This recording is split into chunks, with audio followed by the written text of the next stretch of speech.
As you know, John Boehner in California, he endorsed a guy in San Diego. He's gay. He's anti-gun. He's anti NRA. He's anti a Second Amendment. He doesn't like yeah, he doesn't like also. Why is it doesn't like? There's another thing he doesn't like. Yeah, he doesn't like oh, that's right. He supports gay marriage. He does not support traditional marriage at all whatsoever. He doesn't like anything that's heavenly or godly at all whatsoever. And he wants to take away the Bible, take away the Constitution of this country too as well. And this guy and John Boehner endorsed this bonehead down in San Diego. He endorsed them. And this guy's supposed to be Republican. Well, what you have to do is you have to look at their voting records like you just did with this guy in San Diego. And you have to, you have to do your homework and your research on everybody you are placing your vote on, because you're not voting for yourself.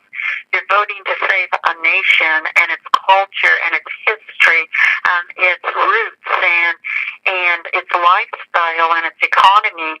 And so we are at a crossroads right now, and we need to take back the Senate. We need a Republican Senate, not because Republicans are that wonderful, but because we need to take back the Senate, because not one Republican voted for Obamacare. And that is a good enough reason to take back the Senate. And plus the fact that if you get some rhinos and they're down the road, you can recall them. You can exercise your right to recall. But it's extremely important to take back the Senate in November. Right. And this guy in the scene you got talking about doesn't even come up till 2016, by the way. He doesn't even come up till 2016. Oh, you're going to be surprised with some of the people who are going to come up as contenders for the White House. You're going to be This is surprised, Congress. sure. This guy's running for Congress, and he's running a state, but he's running for Congress in San Diego. But he wants to become a United States congressman. He wants to do that. This guy's running for the state, by the way, of San Diego, 2014. So this is not a national race at all. This guy is running for the damn state, and John Boehner endorses bonehead, by the way. But I don't have his name on hand, though. I apologize for that. But he's running for the state of California, and he wants to run for United States Congress. So you'll hear more about this guy. This guy is just as bad, if not is not worse, than what we got over in Massachusetts with John Brown. I mean, this guy, John, is it John Scott, or is it? Anyway, it's the guy in Massachusetts. This also that guy is also a bonehead too as well.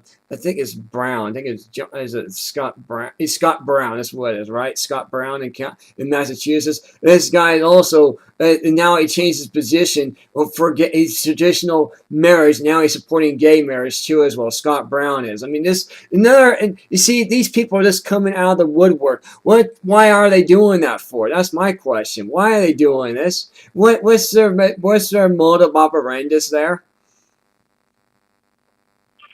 Well, anybody can run for office, and it's up to the American people to, like I said, do their homework, know what they stand for and what they don't stand for, and what they've done in the past, and to talk to them if they can, and to find out what they believe in and what they don't believe in, and what their agendas are before they vote for them. I mean, we're voting for strangers in the night most of the time. We have no clue, and many of them are liars and have no intent of following through on anything they promised. So right. it's the American people have to get more involved. And if it's a state senator or a state congressman, they need to do their homework and really figure out who is this person, what is their agenda, and are they a loyal American? Right, and are they truthful what they're saying too as well? Are they going to be? Are they just going to be another a yes guy or a yes woman, Good question. Are just going to go? Are going to come like a follower part of the establishment, or are you actually going to do something? That's a good question. That's a really good question. Are you actually going to do something, or are you just going to sit there and twirl your thumbs the entire time and just and do what you want to do, not care about the American people? Because that's what they're going to. Because that's what you're seeing right now. And do nothing Congress right now. That's what you see right now. There's nothing going on right now. Nothing's getting done. Go ahead, Rose. Well, I personally believe in voting for military men, and Yeah. because they do get things done, and they do have strategies and plans, and they do have experience in how to protect and save our sovereignty and our country.